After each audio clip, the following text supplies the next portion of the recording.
I've often heard about the deep conflict between populations of Sudan, and I wanted to understand why. What lies at the root of this tension?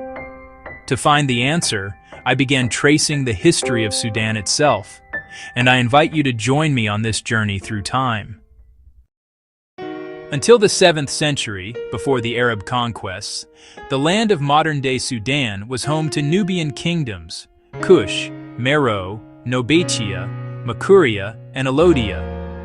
They were African kingdoms with their own writing system, culture, and religion. Later, from around the 4th to 6th centuries, Christianity spread across Sudan under the influence of Byzantium and Egypt. By the 8th century, almost all of northern Sudan was Christian. After Egypt was conquered by Muslim Arabs, 640 AD, Arab expansion gradually moved south into Nubian lands. However, the Arabs did not directly conquer Sudan. Instead, a unique peace treaty known as the Bakit Agreement was signed around 652 AD between the Muslims and the Nubians. The treaty included, both sides agreed not to wage war against each other. The Nubians would supply slaves to Egypt. The Muslims would provide grain and textiles and not attack Nubian territories. This led to gradual cultural exchange rather than direct invasion. Over time, Arab tribes, mainly Bedouins from the Arabian Peninsula and Egypt, began migrating into Sudan.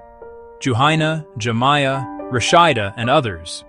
They brought Islam, the Arabic language and culture, intermarried with local women, creating a mixed population, and gradually replaced Nubian traditions. By the 15th and 16th centuries, northern Sudan had become mostly Arab-speaking and Muslim. The former Christian kingdoms, such as Makuria, had either been destroyed or dissolved under the pressure of Islam and Arab culture. Ottoman, Egyptian, and Mahdist influence, 19th century. In the 19th century, the Ottoman Empire, through Egypt, conquered Sudan, 1820. This further intensified Islamization, the slave trade, and the presence of Arab administrators. Later, at the end of the century, the Islamic leader al-Mahdi led a revolt and established an Islamic state, 1885-1898. By then, Sudan had become fully Arabized and Islamic. Before the 7th century, Christian African kingdoms. 7th-10th centuries, first contact with Arabs, peace treaty and gradual exchange. 11th-16th centuries, mass Arab migration and Islamization. 19th century, complete Arabization. Islam became the dominant faith. This first part of the story shows how Arabization and Islamization gradually transformed Sudan. The ancient Christian kingdoms disappeared, giving way to a new culture and faith.